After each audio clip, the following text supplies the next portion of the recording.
Welcome everybody to the latest episode of The Green Dream, where we're going to talk about all things sustainable, ESG and ethical investment. Not quite sure how far we go and how wide, but I'm joined by James Clark from Hawksmoor Investment Management. James, good to see you. Thank you. Thank you very much for coming in. Let's kind of start at the top really. I mean, I've used three expressions: sustainable, ESG, ethical. I'm kind of guessing you get asked quite a lot, and you're probably asking fund managers when you're listening to them how they're defining those various terms. How do you kind of perhaps explain to clients or perhaps friends in the industry who kind of interested in the sector but get confused by the variety of names? Well, I think for us, sustainable investing is the right term to use. Yeah. I think things have moved on from being called ethical. If somebody launched a fund now, I don't think it would be called ethical. It would probably be called responsible or sustainable. And we've, in terms of defining the different types of funds, we've developed a framework that we call impact, integration and exclusion. Okay. So just very simply, exclusion are the longest established traditional negative screening funds. Integration is when over and above that there's an element of positive screening that we can identify. Yeah. And impact is obviously the newer, more advanced generation of positive impact funds. Yeah. Things like web sustainability and Bailey Gifford positive change. So, I mean, it's not black and white, but that framework is hopefully helpful in terms of thinking about different types of sustainability funds. So you sort of, in a sense, you've kind of answered part of my next question already about how do you integrate the screening into your sort of process. Do you have clients who are specifically say, I'm an ethical client, or do you, when you're having a conversation with them as a firm, some of your sort of associates, colleagues, do they try and broaden out the discussion so that you as managers have got the parameters to, because again, before we started, we were talking about the choice of funds in different sectors. I mean, equity side, very well served, fixed income, less so. Is it about having the right conversation with a client so that they understand what you as a firm are looking for? Is it something like that? Yeah, I think that's important. I mean, I guess you've got different clients on different parts of the spectrum. So, we can cater for specific client exclusions because we know what our funds exclude. Yeah. So, for example, we were talking about the Lion Trust Sustainable Future Funds. Yes. They've got 15 categories of negative screening. So, because our research work knows what they exclude, then if Mrs. Miggins asks for no tobacco, then we know that we can invest in fund A and B, but not fund X and Y. Gotcha. For example. So, but then at the other end, there are clients who are targeting specific positive impact. So we've got a decent selection of funds there, looking to add one or two more. Yeah. And also in that area, another thing is that some of our investment managers are now utilising the odd positive impact fund within mainstream portfolios. Yeah. Because for us it comes into the thematic equity or the global equity allocation within our broader tactical asset allocation. So if you put something like web sustainability or impacts environmental markets trust into a traditional portfolio, that's giving you something quite different compared to a more mainstream global equity fund. And just, you sort of mentioned kind of web. I know one of the things that, in my opinion, they've done well is their impact report. How do you find, so there's a relatively small number of groups doing specific impact reports. For you as a sort of professional, presumably you find those useful, I'm guessing. Do you ever, again, share that into, or is it shared with perhaps clients that says, by investing in Fund X, it's done this sort of, this positive impact on, whatever their criteria is? Yeah, I think people are interested in that, but what we need to do is try and, almost like it as a second derivative, we need to work out how we can use that. Gotcha. Because, so we have, for example, Web Sustainability's impact report, we've got Bailey Gifford Positive Change impact report, we've got Eden Tree Amity International impact report. And as an investor in those funds, we need to kind of disseminate that information at the next level, if you like. So, to be honest, that's something that we need to work on and we need to improve. It's great that more and more funds are reporting on their impact, but we need to work out how we can use that and how we can best present that, in a reputable way. Yeah. And I think we'll see more and more funds reporting on their impact and trying to quantify it. Interesting. So James, the fact we're having this conversation sort of now, probably wouldn't have had it sort of 5 years ago, seems to suggest to me that sustainable investing, however you define it, has almost become mainstream in the last couple of years. Would you necessarily agree with that? It's great that we've seen more and more interest in this area of investment, and we at Hawksmoor have been doing more and more work on it over the last few years.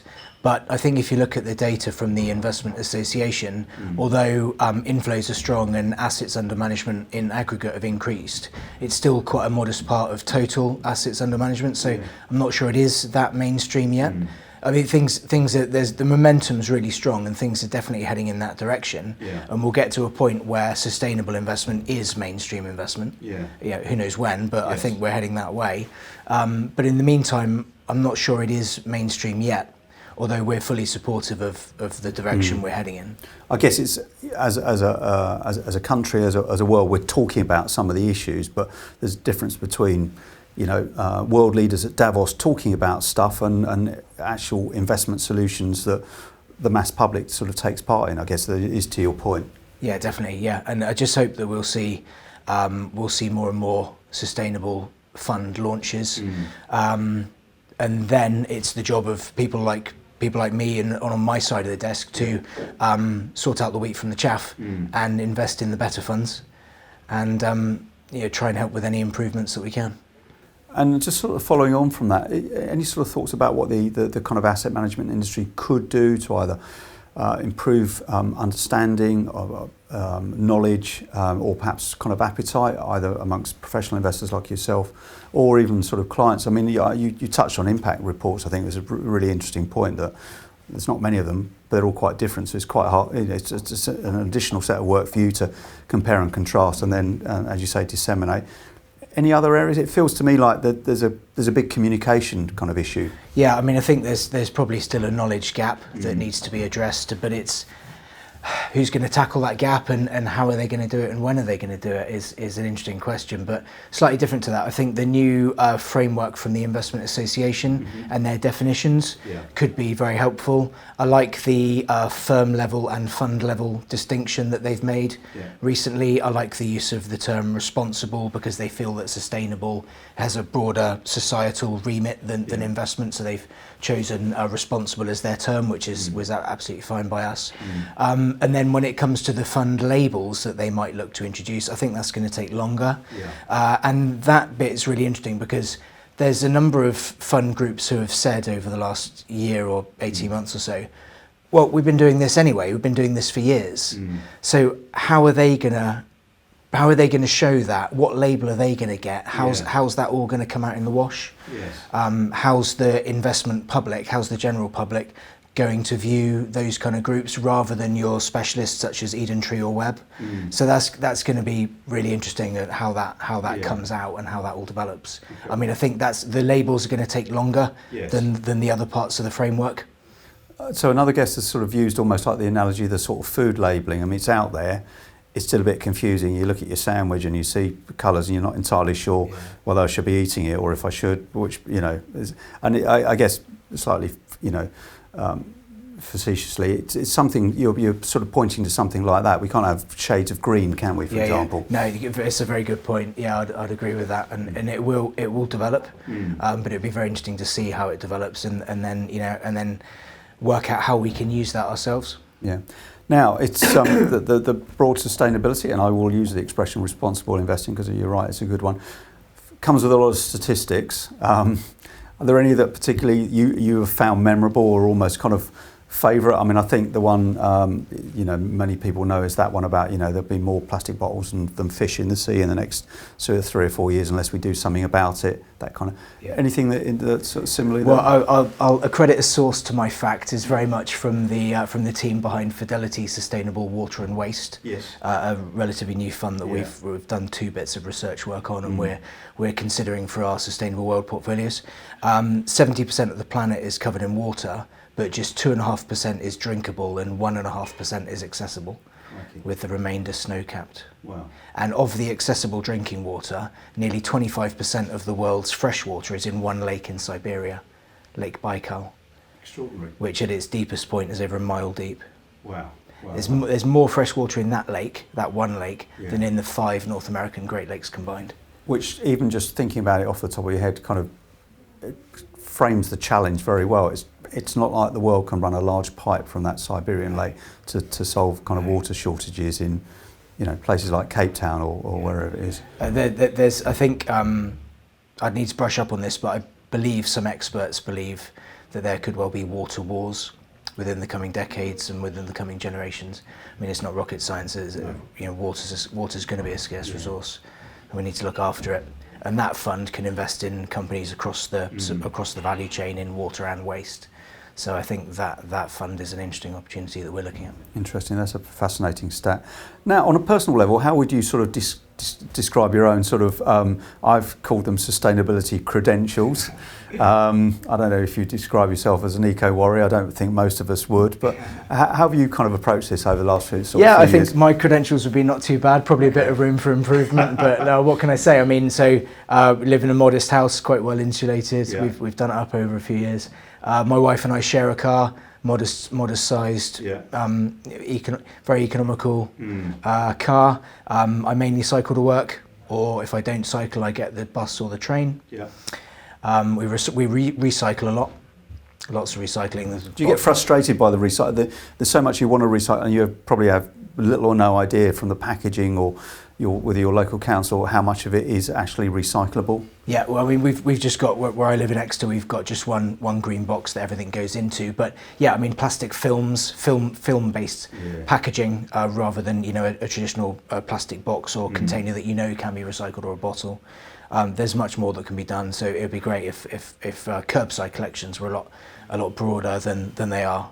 Certainly. I found it really frustrating when I found out the black plastic packaging on food. It's very hard to recycle, largely because most of the machines can't identify what it is. The pigment. Yeah. But there's also been quite a few items of news in the sustainability area with companies moving away from those pigments. I think the supermarkets and their things like pasta trays, ready meal trays, they've been moving away from black plastic to clear plastic because it's more recyclable because of the pigment in black plastic. So that's the shift that we're seeing, which is good news. So it sounds like you're doing okay. Probably room for improvement, but we're doing okay. Yeah. And just following on from that, you sort of personal choices. I can't work out this myself. Hand dryer or paper towels? Because you sort of get those hand dryers, the Dyson or whatever the equivalents are from other manufacturers, which feel to me implicitly like they use a lot of energy, and they certainly make a lot of noise, which personally drives me nuts. So I don't know, do you get as granular as that if you have a choice? We do in our toilet out here, I just saw it a minute ago. Well, actually, a very good friend of mine is a designer at Dyson. Oh, okay. So for this particular question, I'm going to have to say hand dryer. Yeah, I think my friend worked on the design of that Dyson hand dryer. Yeah. He definitely worked on the electric car, which he couldn't tell us about at the time. Wow. And then we ribbed him when it was all abandoned. So, happy days. I'm going to have to say the hand dryer. Okay, fair enough. Now, it's sort of, again, if you have an opportunity to have a cup of tea, coffee, sustainably produced and delivered, Greta Thunberg, Sir David Attenborough, or somebody else, who would it be and why? Yeah, good question. Definitely coffee, definitely sustainably sourced coffee. Yeah. I do love a mocha. Yeah. That's my drink of choice.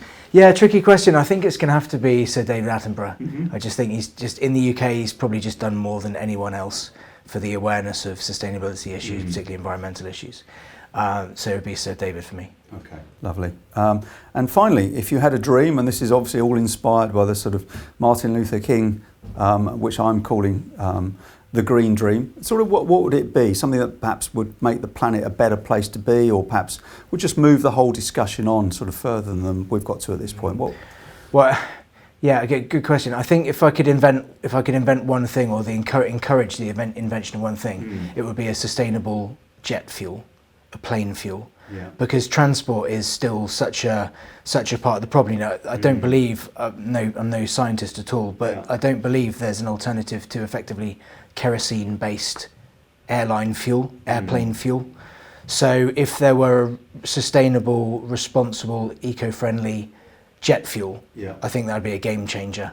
And then there would be far fewer worries about the environmental cost of flying. Yes. I mean, people are becoming more and more conscious about taking flights, which is great. But then that's probably in the developed world. And meanwhile, in the developing countries, there's a huge increase. Yes. For example, a huge increase in the number of Chinese people traveling, both domestically and internationally. So if there were a sustainable plane fuel, I think that'll be a game changer. And I guess to your point, I mean, again, it's not often talked about in terms of the airline industry, but the amount of commercial aviation to transport food and other sort of goods, which, you know, if you take your point about the developing sort of world, if I'm in Africa, you know, you're going to have to get supplies to people who are hungry using planes, that kind of stuff. So, well, listen, if you invent it, let me know first, and so I can take a bit of an equity, because I think that would make you a billionaire. But well, I did hear from one investment presentation. I think it's a Finnish company are working on it. But yeah, definitely watch that space. That will be a good investment idea. Good, I'll look out for that, and I'll look out for what yourself and Hawksmoor get up to in this space. Thank you very much. Thank you very much for coming up. Thank you.